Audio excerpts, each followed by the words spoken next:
here. We're delighted to have you. I am Burçin Ünal. I'm the Executive Director of the Institute for Policy Integrity, and we're very happy to see such a big crowd here, such an interdisciplinary crowd here. We know tackling climate change is going to take efforts from all sectors and all disciplines, so we're very happy to have you here. For those of you who don't know policy integrity, we pride ourselves at dealing with the nitty-gritty, wonky, things that some people might think boring, but we know they have big impact on policy. Whether it is discount rates and regulatory impact analysis, how to calculate social cost of carbon, and obviously emissions accounting. And if you're here in this room, you also know that emissions accounting has a big impact on effective climate policy. So my role here is very simple. I'm going to introduce our keynote speaker today, and then I'm going to moderate the Q&A. Quick housekeeping for the Q&A, you have cards on the tables, so by now you know the drill. My colleagues are going to walk around and bring those questions to me. All right. Without further ado, I want to introduce our keynote speaker, one of NYU Law's own, Lily Batchelder. Lily Batchelder is the Robert C. Koppel Family Professor of Law at the NYU School of Law.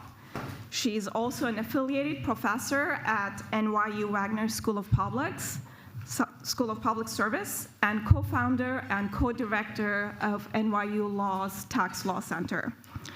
Importantly for us today, Batchelder was confirmed by the Senate as the Assistant Secretary of Tax Policy at the U.S. Department of Treasury.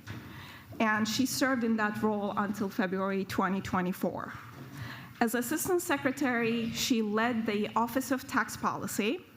This is the office that is responsible for implementing more than $1 trillion of tax provisions in landmark pieces of legislation. Under her direction, the office issued 50 proposed regs, final regs, and pieces of guidance to implement the Inflation Reduction Act's over $900 billion of clean energy subsidies. In other words, she was responsible for implementing all of the stuff we're discussing here with a lot of money at stake. So I really look forward to hearing what she has to say.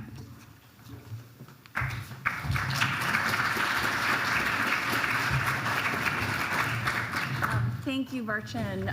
Thank you, IPI, for inviting me. And it's really great to see everyone here today and everyone interested in emissions accounting. I'm really honored to speak with you. And I thought I would talk today about some of the challenges and opportunities associated with implementing policies involving emissions accounting through the tax code and implementing the clean energy credits more generally. As Burçin said, I recently returned to NYU after leading the Office of Tax Policy at Treasury, which is about 120 lawyers and economists.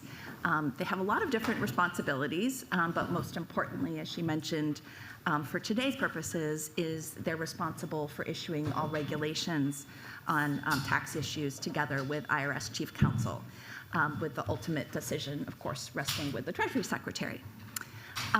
So I suspect most of you are experts in emissions accounting and related fields, and not tax.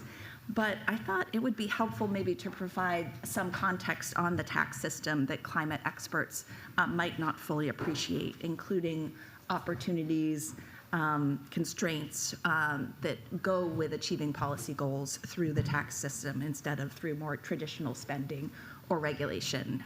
And I am sure there are many people that might have preferred that some of these climate objectives were achieved other ways, but the IRA does accomplish most of the money in the IRA for climate objectives is through the tax code.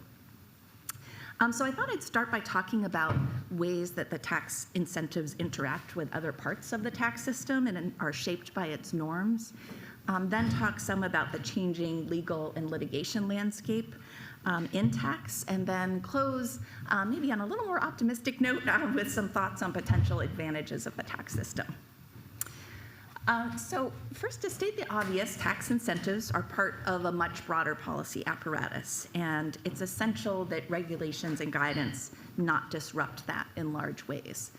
We raise over $4 trillion per year in taxes from over 160 million people and businesses, and it's the only part of the government that virtually everyone interacts with. These revenues are critical for government functioning, and then the tax system doesn't just raise revenues, it implicitly spends them. Some of the largest spending programs in the federal government are through the tax code in the form of deductions or exclusions, or in the case of today that we're discussing, credits that we call tax expenditures. And those cost about $1.8 trillion per year in foregone revenue.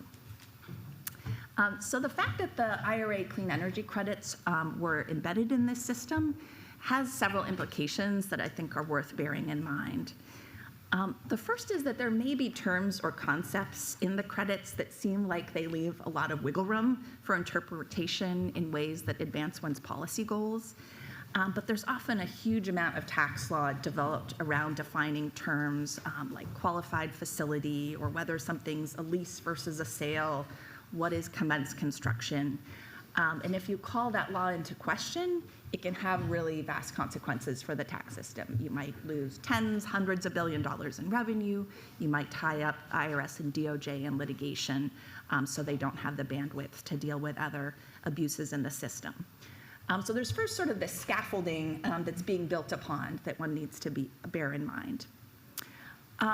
Embedding tax subsidy or embedding policies in the tax code can also result in really tough trade-offs in terms of implementation resources. So the IRA was as I think everybody knows, the largest climate bill in US history. Treasury and IRS have definitely viewed rapid and even-handed implementation as an absolutely top priority. But it's important to bear in mind that the IRA was also a tax bill in huge ways outside of the clean energy credits, and it passed around at the same time as other huge tax bills, all in the same year. So that meant that there was an enormous amount of guidance to get out, enormous amount of implementation work that was happening at the same time. In my view, Treasury is doing an incredible job with this, but they have been juggling a lot of massive projects. Another important effect of policies being embedded in the tax system relates to the tax system's norms around cost and the effects that cost constraints or lack thereof can have.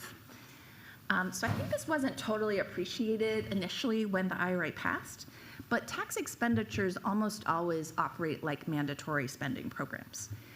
So that means that if you meet the criteria for the tax expenditure, you can claim that tax credit, even if that means that the cost will be dramatically higher or lower than what JCT and CBO projected.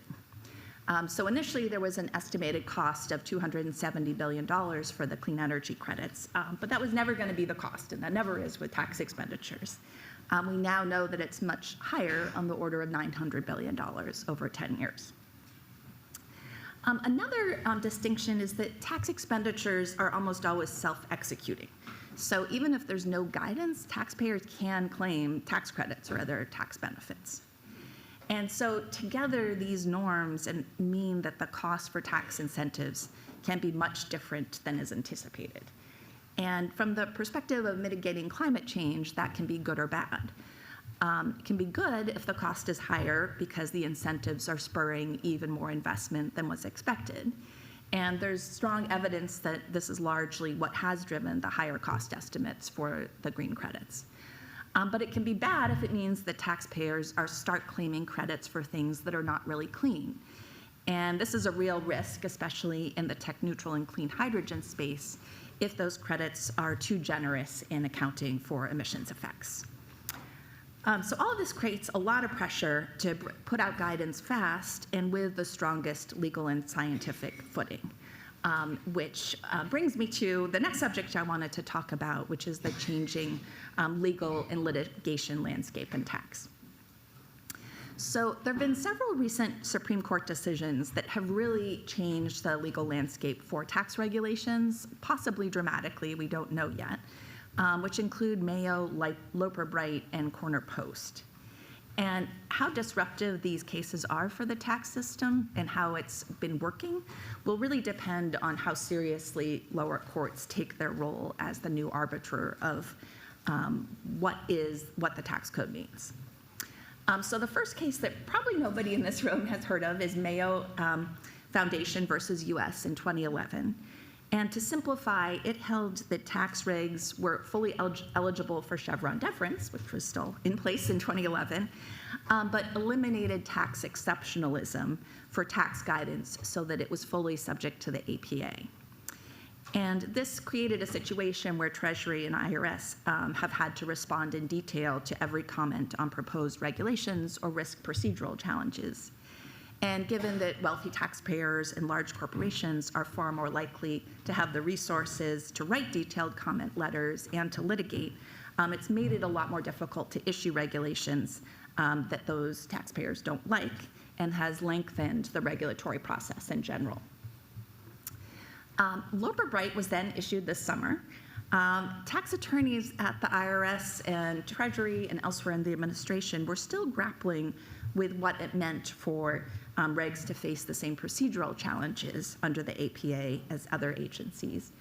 And in some ways, they had less experience with litigation than other agencies because under the Anti-Injunction Act, tax regulations historically couldn't be challenged unless and until the IRS audited and issued a notice of deficiency.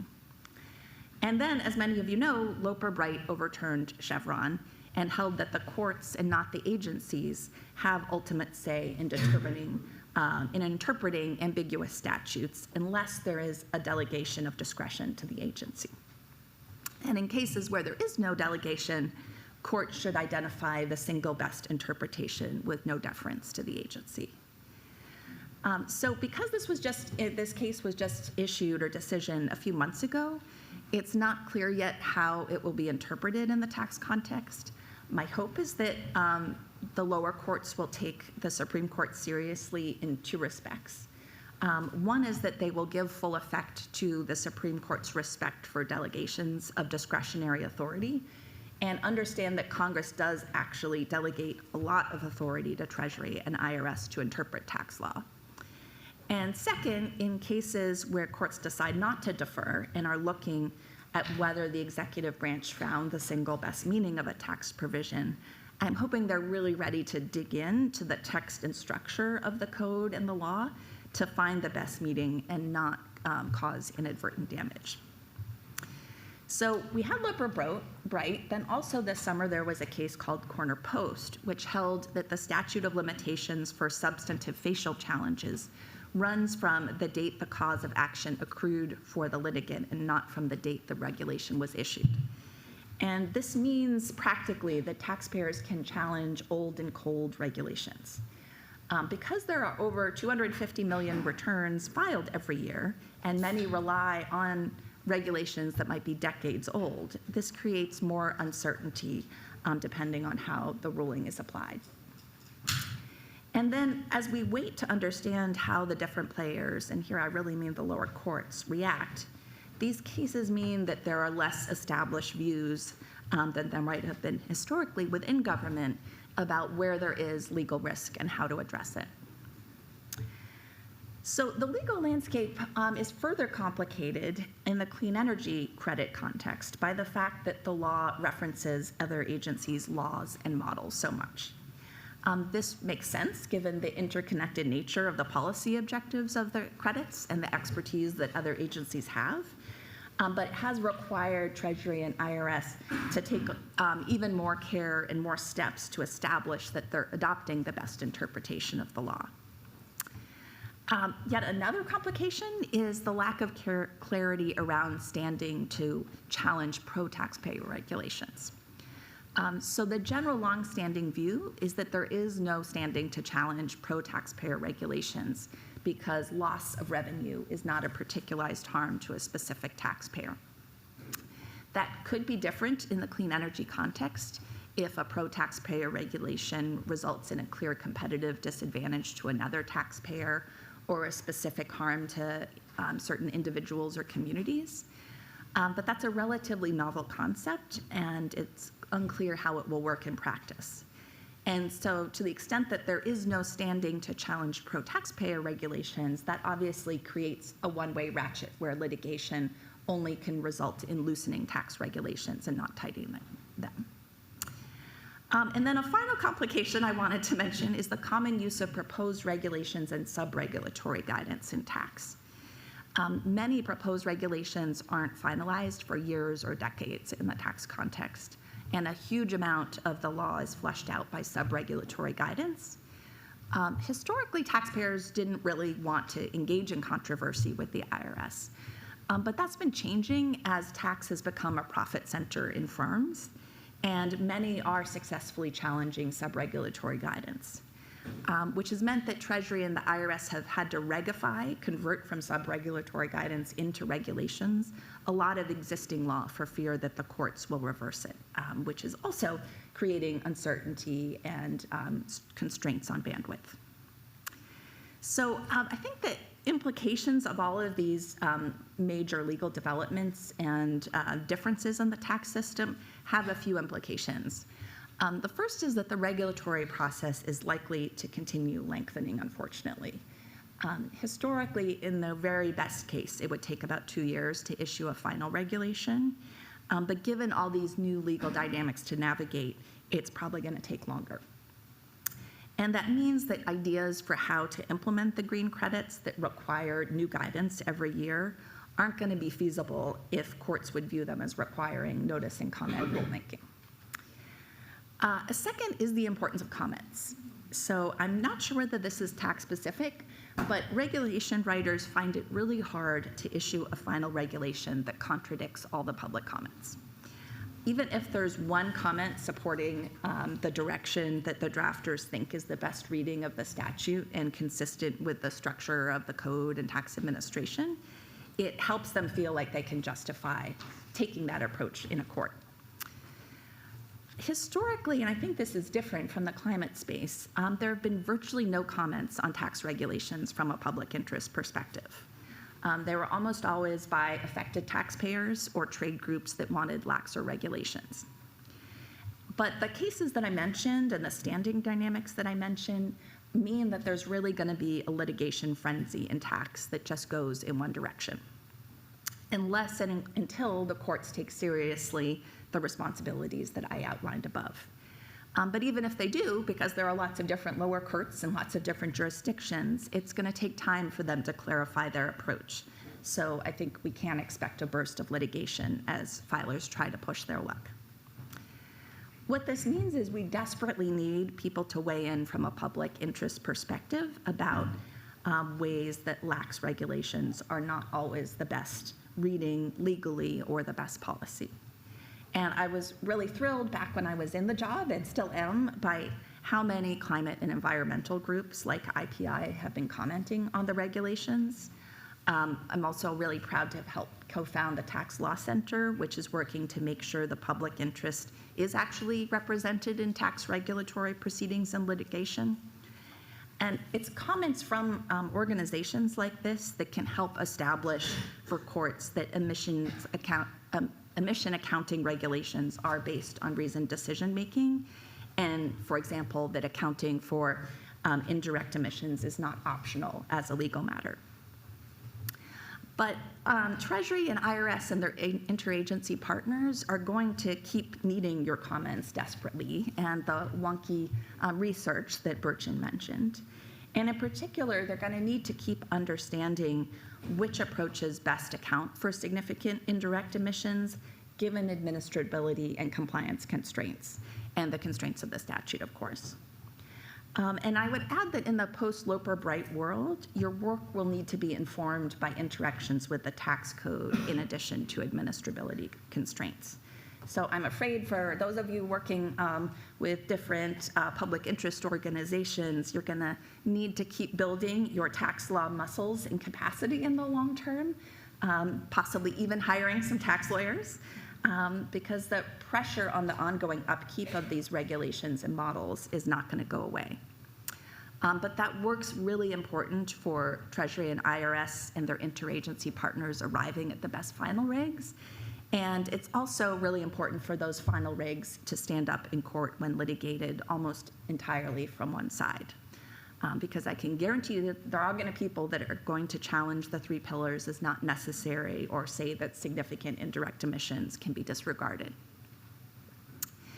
So given all this, you might ask, why is all of this in the tax code at all? And my first answer would be Senate procedural rules. So as some of you may know, tax changes and with some exception, mandatory spending changes can be enacted through the Senate with 60 votes rather than, with 50 votes instead of 60 under the budget reconciliation process. But I thought I'd end on an optimistic note by talking about some advantages of delivering subsidies through the tax code. So one is that the IRS is probably the best agency at enforcement because it has access to so much information. So they already know a lot about the firms that are claiming clean energy credits. They can require extensive record keeping. And because many of these credits, including the clean hydrogen and tech neutral credits, create really huge incentives, they also create huge incentives to comply with and document compliance with all of those requirements. There still may be significant enforcement gaps in the law. I think there was a reference to recapture rules only lasting a few years. But given those constraints of the law, the IRS is well positioned to enforce. They're also very adept at delivery. So they deal with 160 million different taxpayers each year. They have a track record of, for instance, getting out stimulus checks within weeks of enactment to almost the entire US population. And so I think in other areas than emissions accounting, for example, the clean energy credits, they're able to do things like deliver those in real time. OTP and IRS are also accustomed to getting out guidance and regulations at a really fast pace. So I was struck, and maybe people were just being nice to me, but a lot of climate people, when I was still into the job, said how incredibly impressed they were that we got out about 50 pieces of guidance within, I guess it was a year and a half of enactment. And I don't want to discount that the teams worked nights, weekends, holidays, Christmas Eve, were working just incredibly hard. But unfortunately, this is something that is done in the tax system with great regularity. There are just constant, massive tax bills. One challenge is that every time the IRS and Treasury rise to this challenge, that raises expectations and the pressures can become untenable. So that's one reason why long-term funding for the IRS, which was another really important provision in the IRA, is so critical for implementation of the tax system in general, but also for these clean energy credits. So on that note, I want to make sure we have time for Q&A, so maybe I'll stop and I'm happy to take some questions.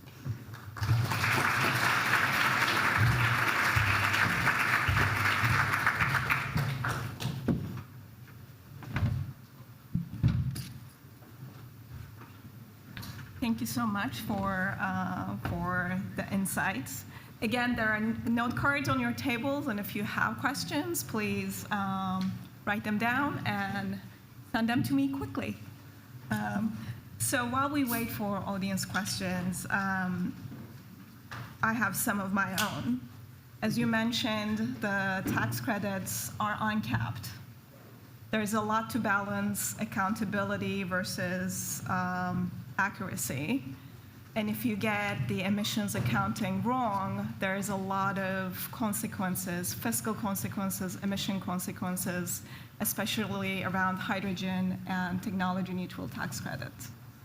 And Treasury, at least at the time, was not an emissions accounting expert. So how does one even start thinking about implementing this massive law when they don't have the expertise to begin with? Yeah. So I guess, I don't know, is this mic on? Yeah. I think first one has to start with the statute. So the benefits of the IRA aren't going to be realized if Treasury issues guidance to the market clarifying who's eligible and how, and then that guidance isn't upheld. So one needs to be very careful to be on a very sound legal basis. But the Loper-Bright decision did reference capacious delegations of authority, and to me, life cycle emissions is a pretty capacious delegation of authority. So that should give Treasury and IRS a fair amount of latitude. Both 45V, the clean hydrogen credit, and the tech neutral credits reference the models and law of other agencies. And so I think one way that this has been done, and presumably will continue to be done, is through a really robust interagency process, which makes sense given the differing expertise and the fact that Treasury did not start out as an emissions accounting expert, and I'm not sure if they will become one. So obviously EPA and the Department of Energy are the real experts in the Clean Air Act and in the GREET model that are referenced, but they don't understand the tax system, at least, although I would say they've been learning a lot.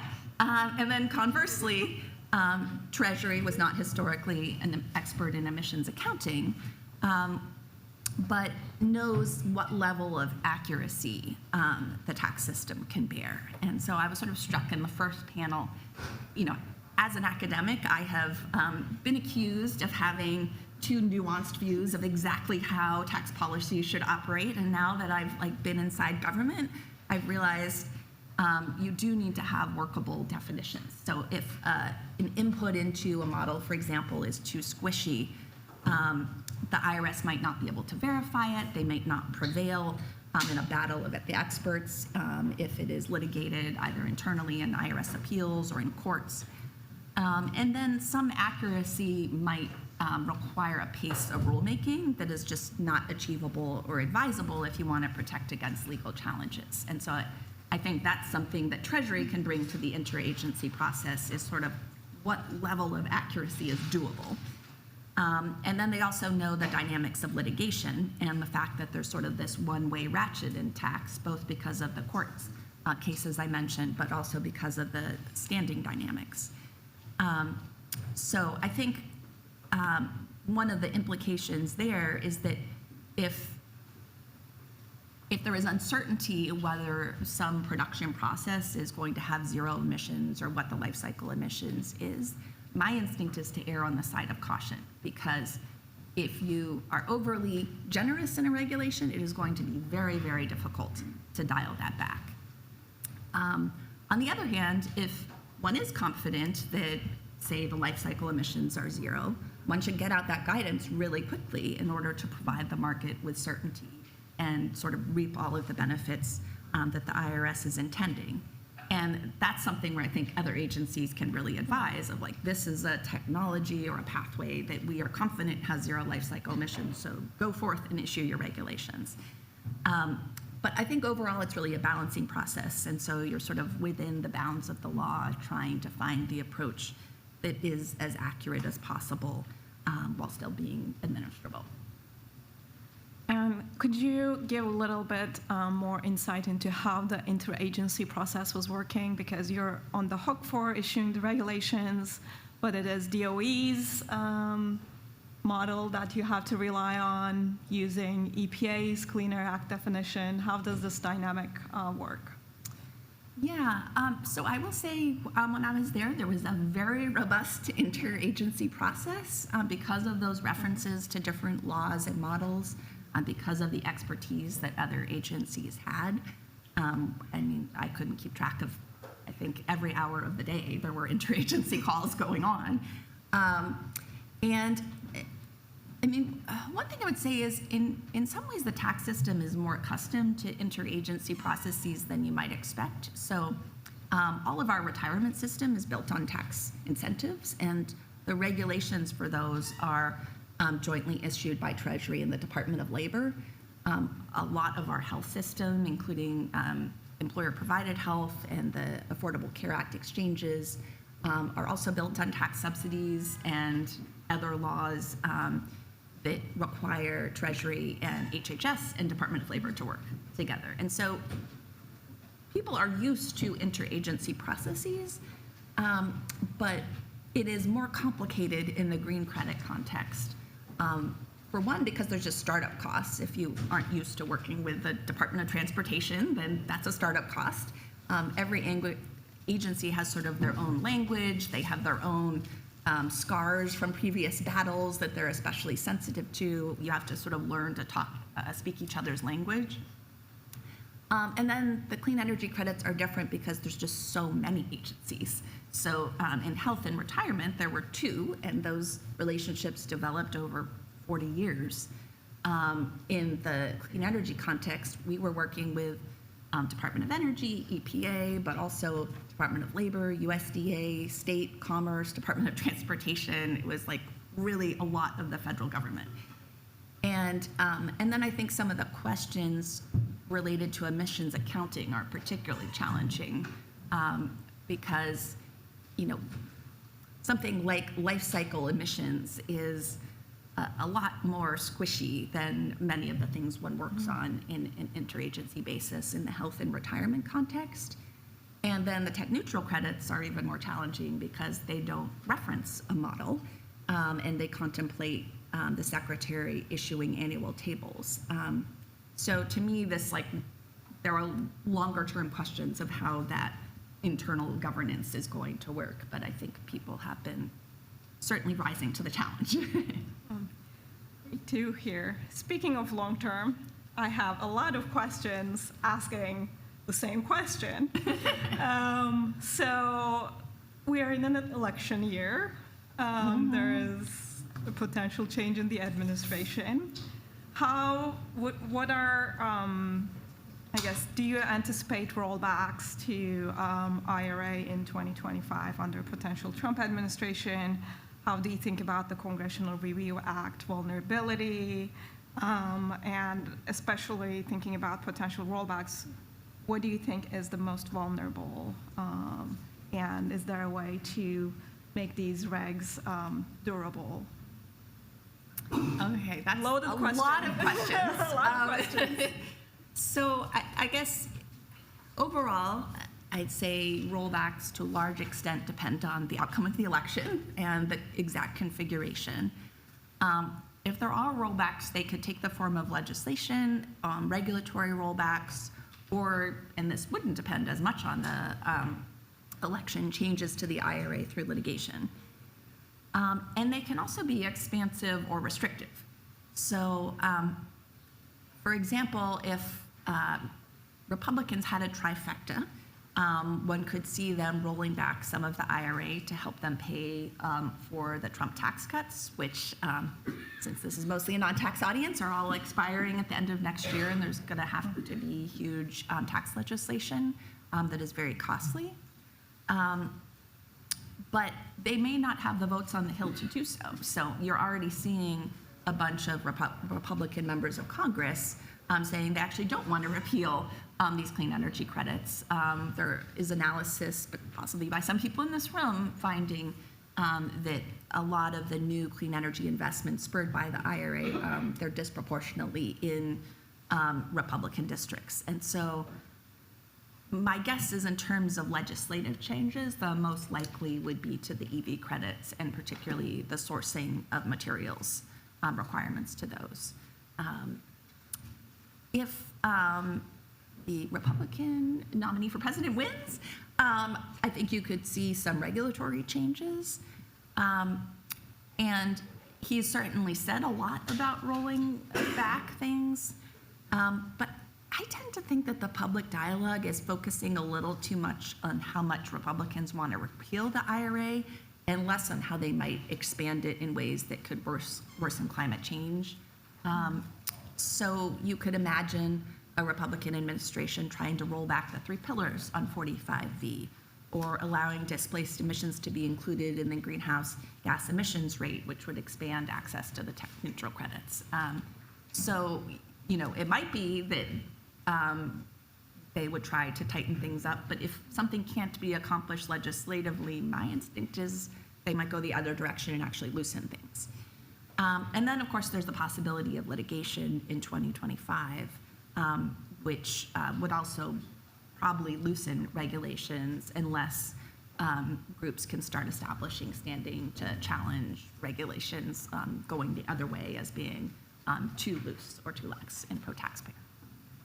Wonderful. So we ran out of time, but I want to end on a hopeful note, what I heard during your speech is that comments matter, and especially wonky comments matter. So what is your advice to all the experts, emissions accounting experts here in terms of submitting comments to Treasury? First, do so. And then I think what I was trying to say is try to talk to your tax lawyer friends or develop some tax lawyer friends and try to understand what is workable. And some of this isn't even tax system. It's just you need parameters that are objective and workable. And then even though it would be wonderful to be able to, fundamentally change models every year and conduct a new dynamic simulation, some level of speed of regulation is just not going to be possible. And so, if you're an economist, think of it as like you have a budget constraint. You can only change regulations this often. And so what is your best approach subject to that budget constraint? And I think those will just be incredibly helpful.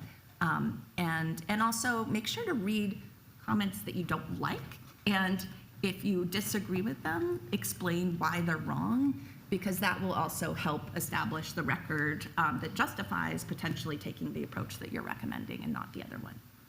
Wonderful. With that, please join me thanking Lily Batchelder for this insightful